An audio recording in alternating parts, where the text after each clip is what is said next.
O uso de celulares e equipamentos eletrônicos para as mais diversas finalidades já era parte do nosso cotidiano, mas a pandemia tornou essa relação ainda mais intensa.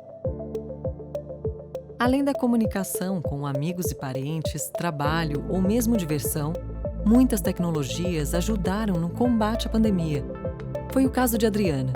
Desde o início, ela acompanhou a evolução da doença em seu bairro por um site da Secretaria de Saúde.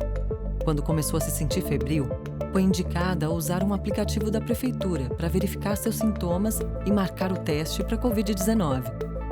Em uma consulta virtual, avisaram que seu teste foi positivo. Ela cadastrou o nome e telefone de toda a sua família e foi encaminhada ao hospital. Ela não sabia, mas uma das avenidas que passava tinha câmeras inteligentes mostrando quem estava de máscara ou não. No ponto de ônibus, outra câmera mediu sua temperatura, avisando a guarda municipal que estava febril.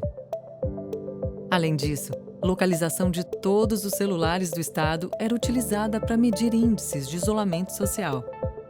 O caso de Adriana não foi isolado.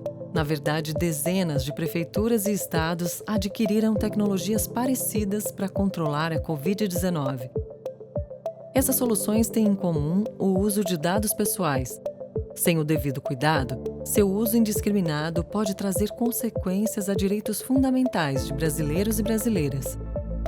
Pensando nisso, a Associação Data Privacy Brasil de Pesquisa criou o projeto Dados Virais, um estudo inédito com mais de 250 tecnologias mapeadas ao redor do país em 2020.